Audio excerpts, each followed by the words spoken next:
महादेवी हत्तीण आणि दादर कबूतरखान्याबाबत आज बैठक. जनभावना आणि कायदेशीर बाबी विचारात घेऊन निर्णय होणार. मुख्यमंत्री फडणवीसांची प्रतिक्रिया. महादेवी हत्तीणीला एक प्रकारे प्राण्यांच्या वृद्धाश्रमात ढकललं गेलं. या प्रकरणी जैन मुनी धर्माचार्यांनी भाजपच्या नावे इशारा दिलाय. भारतामध्ये पेटाला हे एवढंच काम उरलं आहे का? सामनातून सवाल. पुरुषांनीही लाडकी बहीण योजनेचा लाभ घेतल्याचं समोर. संबंधित पुरुषांकडून पैसे वसूल करण्यासाठी नोटीस. पैसे परत न केल्यास फौजदारी गुन्हा दाखल करण्याचे मुख्यमंत्र्यांचे आदेश. दोषमुक्ती दोषारोप पत्राबाबत वाल्मिक कराडची हायकोर्टात रिट पिटिशन. कराडची वकिलांमार्फत हायकोर्टात धाव. सूत्रांची माहिती. दोषमुक्तीचा अर्ज बीडच्या विशेष कोर्टानं फेटाळला.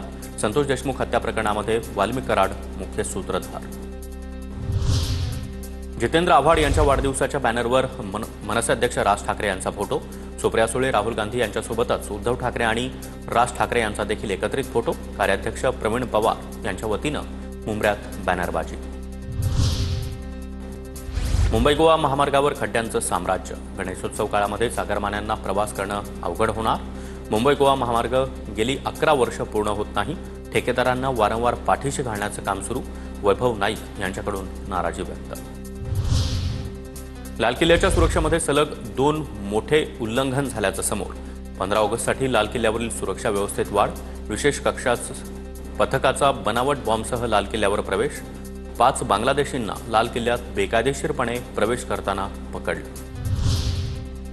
11वीच्या प्रवेशासाठी ओपन टू ऑल फेरीमध्ये अर्जासाठी आज अखेरची संधी. विद्यार्थ्यांना जाहीर होणाऱ्या महाविद्यालयाची माहिती बुधवारी मिळणार. आतापर्यंत 8,82,081 विद्यार्थ्यांचा प्रवेश निश्चित.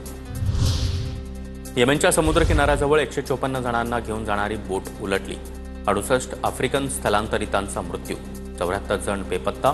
संयुक्त राष्ट्राच्या स्थलांतर संस्थेची माहिती. बोट दुर्घटनेमध्ये 74 बेपत्ता तर 12 जण सुखरूप.